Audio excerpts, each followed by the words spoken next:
हाँ, अंतिम प्रश्न है। युवाओं के लिए जीविका एक बहुत बड़ी समस्या के रूप लेती जा रही है। एक ओर परिवार की अपनी अपेक्षाएं होती है और दूसरी तरफ बेरोजगारी की मार। आप इसे कैसे देखते हैं? समस्या की तरह तो मैं नहीं देखता। चुनौती हो सकती है पर समस्या नहीं। और चुनौती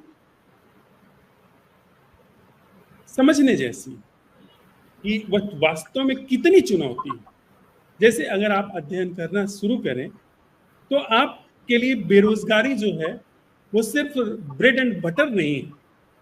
आपको आपके लिए बेरोजगारी के साथ साथ मतलब रोजी रोटी के साथ साथ बेरोजगारी में आपका कुछ बनना भी शामिल है, कुछ करके दिखाना भी शामिल है, कुछ हो जाना भी शामिल है। देखते हैं ना रील्स शॉर्ट्स आती हैं जिसमें आईएएस आईपीएस मोटिवेशन की खबरें रहती हैं।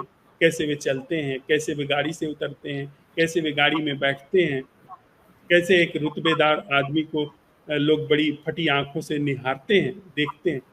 वो झांसा आपकी बेरोजगारी में वह चीजें सब शामिल हैं। तो उसको अगर आपने नहीं समझा है तो आप जीवन भर बेरोजगार रहोगे। आपको नौकरी मिल भी जाएगी तो भी आप बेरोजगार रहोगे। बेरोजगारी। आपको बिजनेस हो जाएगा तो भी बेरोजगार रहोगे, क्योंकि अभी भी बहुत कुछ आगे है जो आपको पाना है। उसका अंत ही नहीं है। उसका कोई अंत ही नहीं। सपोज करिए आप एक आईएएस ऑफिसर बन गए, दूसरे चैलेंज तुरंत खड़े हो जाएंगे। मतलब वो जो कमरा है वो हमेशा एक इल्यूजन से भरा रहेगा। एक इल्यूजन है जिसमें कि ये बात है कि मैं गांव का प्रधान कैसे बनूं। कमरा भरा हुआ है प्रधान कैसे बनूं नाम के एक इल्यूजन से। कमरा भरा हुआ है कि मैं प्रधानमंत्री कैसे बनूं, वो भी कमरा इल्यूजन से भरा हुआ। न वास्तव में प्रधान का पद जैसी कोई घटना है, न प्रधानमंत्री के पद जैसी कोई घटना है। पर भ्रम में वो पूरी की पूरी चीज घटती रहेगी। तो हमको अगर मैं आज युवक हूं तो सबसे पहले मैं ये जांचूंगा कि मैं किस चीज को बेरोजगारी कहता हूं। ब्रेड एंड बटर को वास्तव में क्या उतनी चीज है तो वो आप कहीं से भी कमा सकते हैं। अकाल नहीं पड़ा है अभी इस समय दुनिया में। मजदूरी कर सकते हैं, कोई भी छोटा मोटा काम कर सकते हैं और आनंदित रहेंगे, मुक्त रहेंगे। आपके अंदर इल्यूजन्स नहीं होंगे, आपके अंदर तनाव नहीं होंगे। अगर आपने यह देख लिया, यह जांच लिया कि जीवन वह जो दिखाता है कि कुछ हो जाने में, कुछ बन जाने में जीवन है, हो जाने में रोजगार है, कुछ बन जाने में रोजगार है। लोग आप दिखना चाहते हैं न कि वास्तव में जीना चाहते हैं। अब आईएएस का पद है, उसमें जीने जैसा क्या है? दिखने जैसा है, उसमें खूब दिखेंगे खूब आप लोगों को, लेकिन जीने जैसा क्या?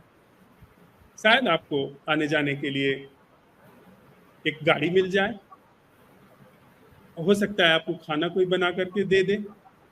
यथार्थ के धरातल पर तो बस इतना ही होगा ना कि आपके खाने की और रहने की और आने जाने की व्यवस्था हो जाए। पर आप जाओगे कहाँ? मियाँ की दौड़ मस्जिद तक।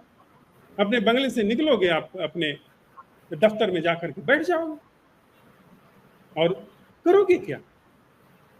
सब तरीके की लानत मलानत नीचे से ऊपर तक झेलते हुए आप दिखने का ही तो संतोष पा रहे हो ना कि मैं कुछ दिख रहा हूं लोगों को। उसको आप कह सकते हो कि मैं सोशल वर्क कर रहा हूं, और वास्तव में क्या वो समाज सेवा है? जब तक आप अपने को नहीं जानते हैं आप क्या करोगे समाज सेवा?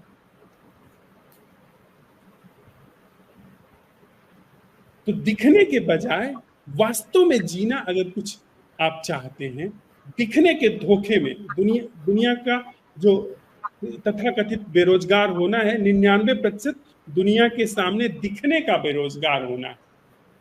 वास्तव में अगर उस दिखने के बेरोजगारी को अच्छी तरीके से समझ लिया गया, जांच लिया गया, तो जो चीज बचती है उसको वो बहुत आसानी से साधा जा सकता है।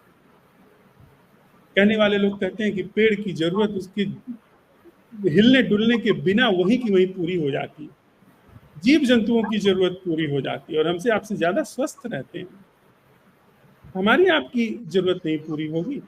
और अगर इस तरीके से आप चेतना में एक क्रांति लाते हैं जिसमें रोजगार का मतलब कुछ दिखना नहीं है, रोजगार का अगर सम्यक मतलब है तो आनंदित होकर के जीना, आनंदित होकर के जीना आपने सीख लिया तो आपने बड़े से बड़ा जीवन का ढंग या रोजगार हासिल कर लिया, बड़े से बड़ा ढंग, वो कौशल आपके अंदर आ गया। देख रहे हैं कबीर बड़े मजे में, मैं निंदा नहीं कर रहा हूं कि आपको बड़ा आदमी नहीं बनना चाहिए, पर पहले भीतर यह इल्यूजन साफ हो जाए, नहीं तो सो कॉल्ड आप बड़ा आदमी बन करके और आगे के बड़े आदमी की दौड़ में।